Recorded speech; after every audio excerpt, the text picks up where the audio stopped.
Buenos días, gracias por la entrevista. Al contrario, le agradecemos mucho. ¿Cuáles eran las inquietudes que organizaciones como la que usted dirige, el Centro de Derechos Fray Francisco de Vitoria, hacían a las autoridades sobre lo que ocurría precisamente en esta fábrica? Mira, pocas horas después de que desgraciadamente se colapsó a causa del sismo ese edificio en Chimalpopoca y Bolívar, personal del Centro de Derechos Humanos se hizo presente y ahí estuvo durante varios días acompañando a las familias de las personas que estaban allí en el edificio cuando sucedió el sismo,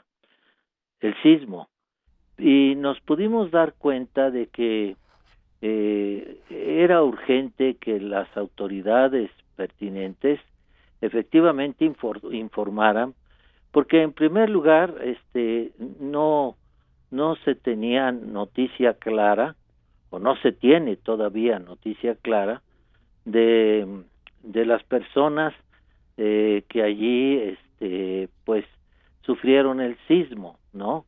Las personas que pudieron ser rescatadas, las personas que pudieron digamos librarse de consecuencias más fatales después del acontecimiento.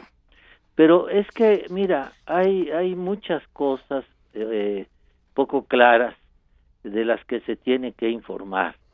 En primer lugar, se tiene que informar sobre las condiciones físicas del inmueble, Sí. porque se sabe que de 2014, que después de 2014, de 2004, perdón, hubo un certificado de la del Senapred, hablando de las condiciones muy graves físicas en las que se encontraba ese edificio, y recomendando efectivamente que no se hiciera uso de él porque tenía unas columnas muy delgadas y una escalera muy peligrosa, y además pues tenía rasgos visibles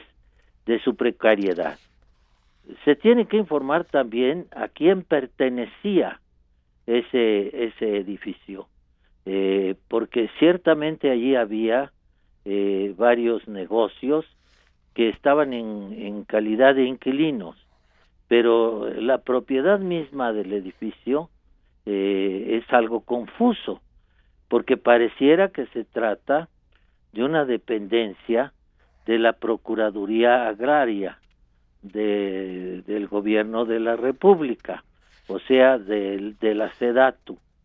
Luego también sobre efectivamente cuáles eran los negocios que allí estaban, a pesar de las condiciones tan vulnerables del edificio, que allí estaban eh, pues albergados. Eh, Parece ser, ¿verdad?, Sí. que en los 600 metros del primer piso estaba un negocio que se llamaba Línea Joven, una marca de ropa que presumiblemente después pasaría a llamarse New Fashion.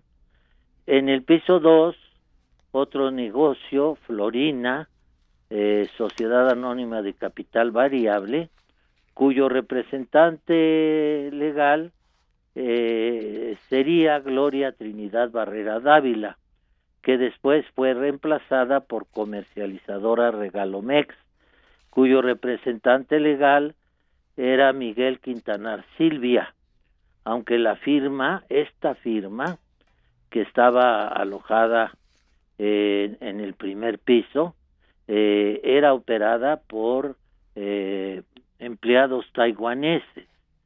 En el piso 3 se encontraba una compañía llamada Seo Young International, representada por Cho Ilan Sup, y posiblemente ahí también en el piso 3 un negocio de juguetes de King Shui, de nombre ABC Toys Company.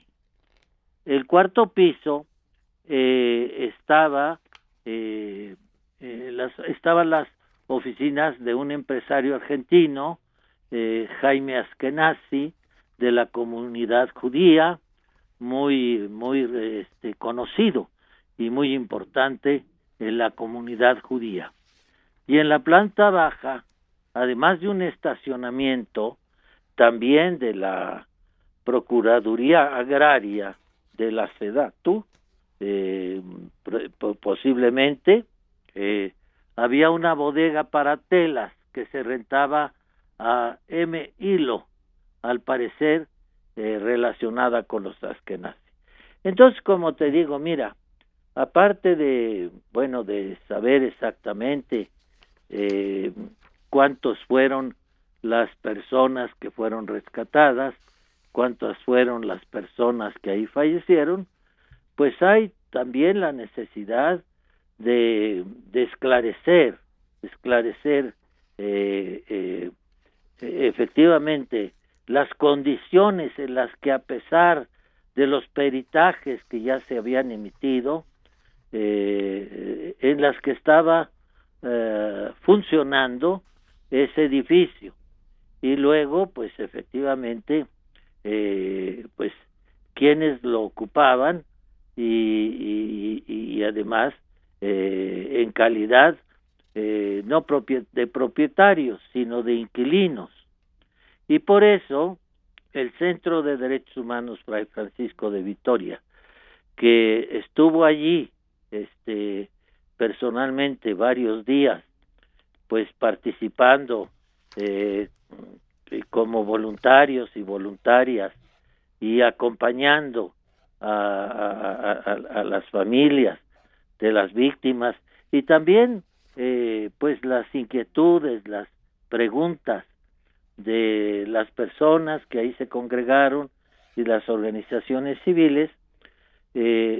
Por todo esto que te digo, se está pidiendo a las autoridades que realmente den cuenta de cuántas personas se encontraban presentes cuando ocurrió el sismo, cuántos cuerpos se encontraron en el lugar, cuántas personas sobrevivieron ilesas al derrumbe, cuántas personas están heridas a raíz del derrumbe y cuántas de ellas sobrevivientes fueron atendidos por los servicios médicos, en qué lugar están siendo atendidas, cuál es su situación, cuántas personas que se encontraban en el edificio no fueron localizadas o fueron reportadas como extraviadas. En fin, una serie de preguntas que varias organizaciones civiles de derechos humanos, y entre ellas el centro que yo presido, estamos haciendo a las autoridades.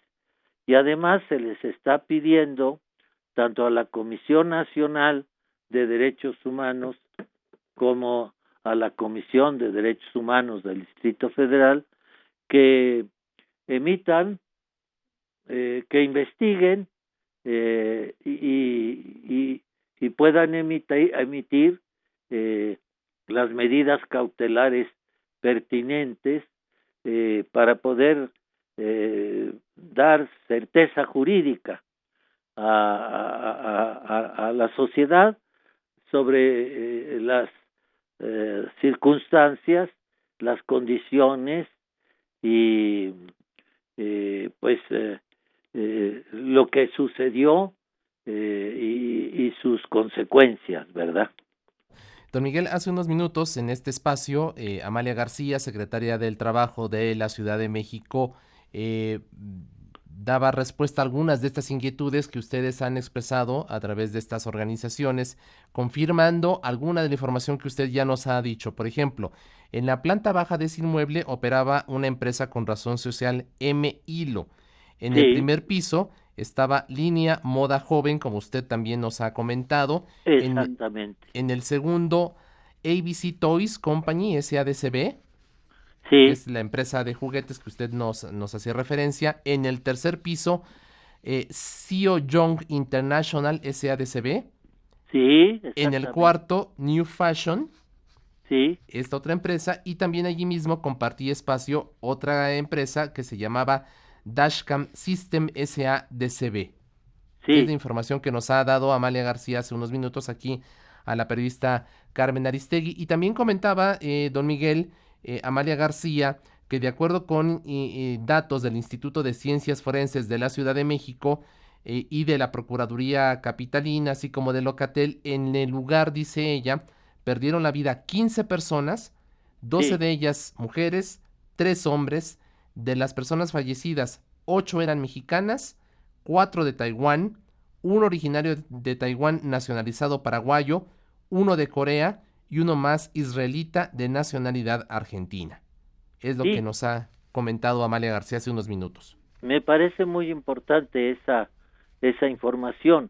Ya nosotros que hemos seguido muy de cerca todo este tema, porque te acuerdas al principio, tan pronto sucedió el colapso, la gente inmediatamente pensó que a lo mejor nos encontrábamos frente a una situación semejante a la que sucedió en el sismo del 85 con las costureras Claro. de San Antonio Abad y por eso era muy importante que las organizaciones pues trataran de investigar, ¿verdad?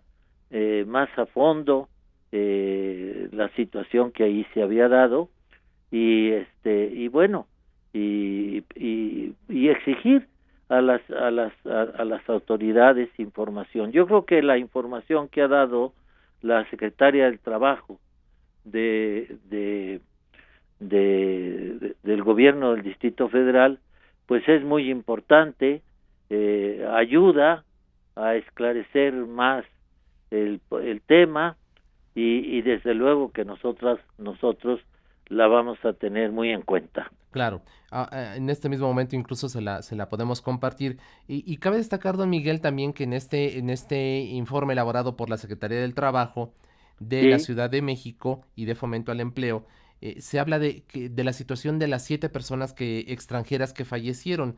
Se dice sí, que únicamente dos se encontraban en una situación irregular en nuestro país, eso es aunque importante. dicen estaba en trámite su residencia permanente. Se trata de la trabajadora Lai Jin-xia, de origen Sí, taiwanés, que laboraba en la empresa ABC Toys, y del señor Lin Chia-sin, también conocido como Pepe Lin, de origen taiwanés, con nacionalidad paraguayo, que era incluso propietario de la empresa Dashcam System SADCB. ajá, sí, son datos muy importantes que desde luego aclaran parte de las inquietudes que tenemos las organizaciones, ¿no? Acerca del inmueble, ¿verdad? Así es. También Entonces, comentaba. y sí, porque también se decía con inquietudes por parte de la sociedad si hubiera habido pues costureras que estuvieran en circunstancias semejantes a las que hubo en 1985 en San Antonio Abad, si no se tenía con claridad la identidad de esas personas, aparte de qué era lo que estaban realmente haciendo, porque Claro. pues no eran propiamente costureras, lo que había habido allí eran diseñadores, diseñadoras. Los talleres de costura parece que no estaban allí, parece que estaban en otros edificios. Pero también se decía, en caso de que hubieran sido costureras y extranjeras, si no hubiera habido trata de personas. Ujú. Por eso es muy importante que se sepa cuántas son qué nacionalidades tienen y efectivamente en qué condición migratoria se encontraban, ¿verdad? Así es. Usted hacía una referencia muy importante hace unos minutos, el tema de que es imposible obviar de la situación en la que se encontraban las costureras que justamente allí en una fábrica que estaba en Calzada de Tlalpan perdieron la vida desgraciadamente en el sismo del 85 y que Sí, solamente a raíz de esta tragedia se pudo conocer la situación prácticamente de esclavitud en la que se encontraban, condiciones así es. insalubres, en fin. Me gustaría que usted le recordara al público cuál fue la situación en aquel entonces, para también tomar una dimensión con respecto a lo que ha ocurrido ahora aquí en Chimalpopoca y Bolívar. Bueno, yo creo que efectivamente comparando ambos, ambos, ambas tragedias, ¿no? ¿Sí? Pues sí, no se trataba realmente en este edificio eh, propiamente de talleres de costura, ¿verdad? Ujú. Las condiciones en que laboraban estas personas, pues esas todavía no las sabemos, pero en cuanto al número de personas que estaban laborando, pues sí, eran mucho más en el 85 y ahí sí se llegó a saber efectivamente que las condiciones de trabajo en las que estaban estas costureras allí en Tlalpan, pues eran condiciones muy precarias y muy injustas, ¿no? En esta situación de ahora son muchos menos y todavía no sabemos en qué condiciones trabajaban. Es algo que todavía vale la pena, es importante investigar, ¿no? Las condiciones en que trabajaban. Ya sabemos cuántas eran, ya sabemos sus nombres, ya sabemos sus nacionalidades, ya sabemos que lamentablemente perdieron la vida esas personas, pero todavía se necesita saber, ¿verdad?, cuáles eran sus condiciones laborales, ¿no? Lo que sí me parece que sería muy importante eh, descartar es que hubiera habido allí trata de personas. Yo creo que ese sí es una cosa que podemos decir que no se dio, ¿verdad? Así es. Con la información que tenemos hasta ahora, ¿verdad? Y mire, justamente sobre este asunto que nos comentaban hace unos minutos, sobre el tema de las condiciones laborales en los cuales pues se desarrollaban estas personas que estaban desarrollando su actividad en este inmueble, por lo menos en lo que se refiere, hay datos sobre esta empresa que se llama Línea Moda Joven SADCB.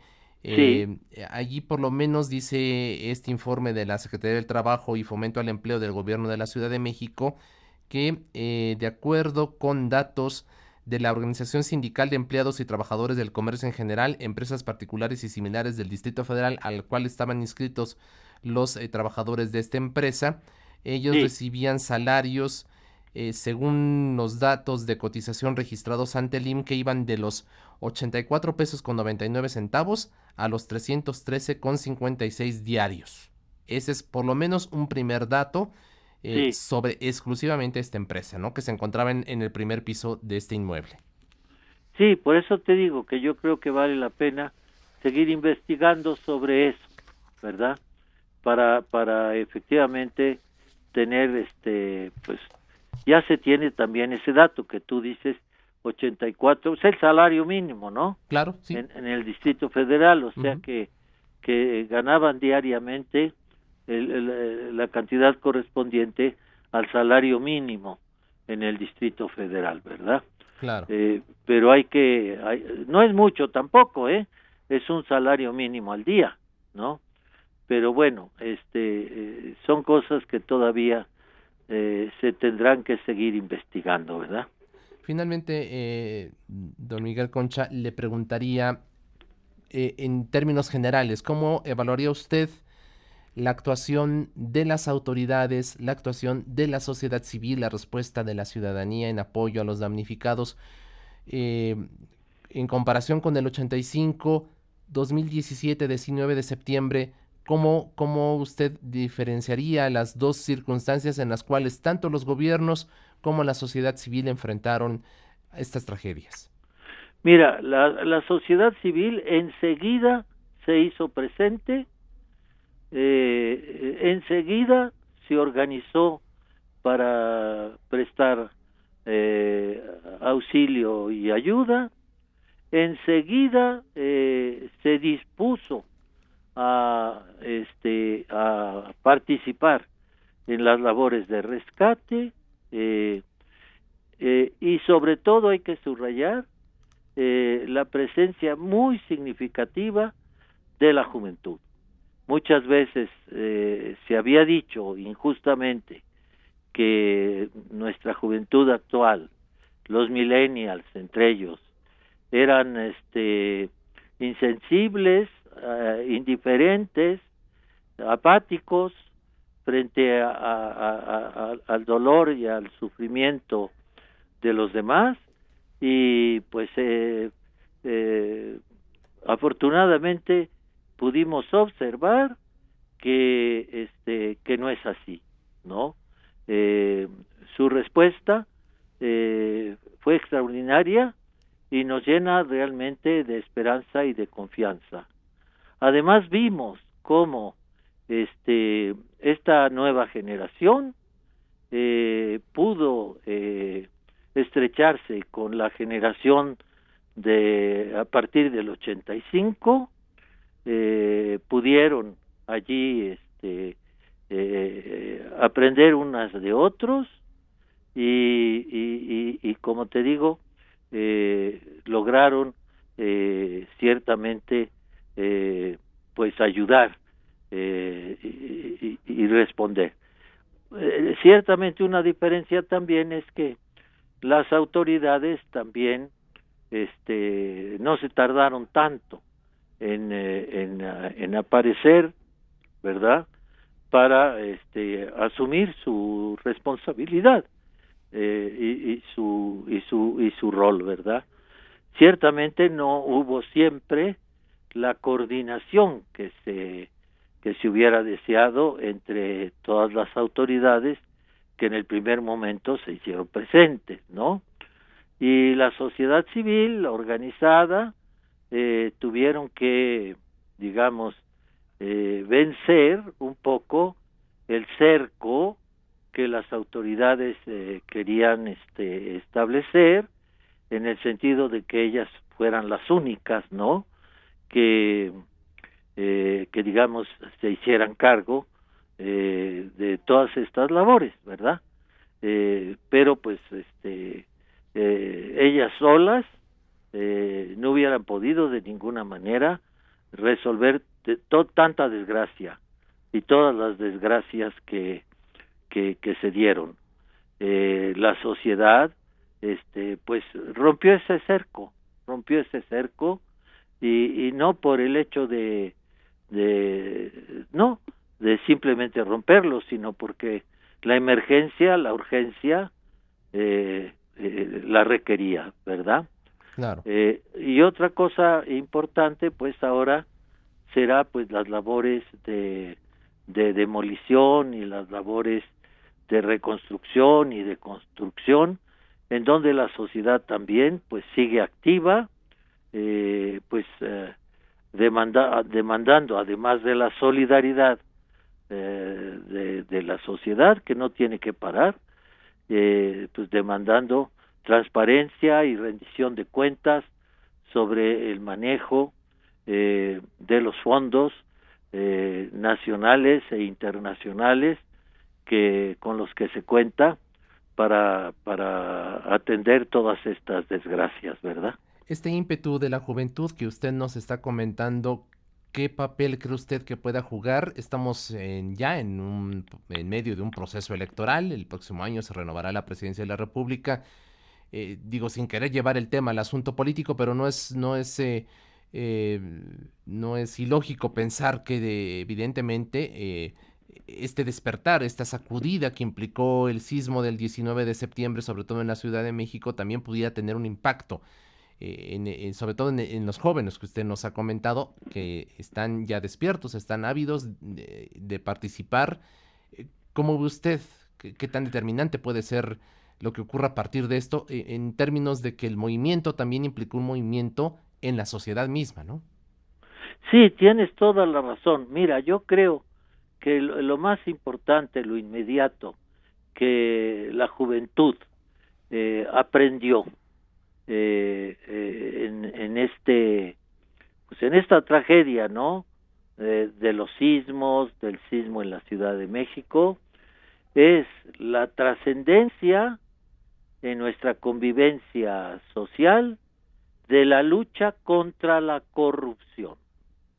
Yo creo que la juventud aprendió que efectivamente también muchas de estas desgracias se explican porque hay responsabilidades de algunas de las autoridades y hay responsabilidades también de algunas inmobiliarias, ¿no? Uh-huh. Y bueno, pues desgraciadamente el sisma también en el terreno, pues, de las construcciones, en el terreno de la administración, del desarrollo urbano de la ciudad, en el terreno de las licitaciones, de los permisos, de las obras,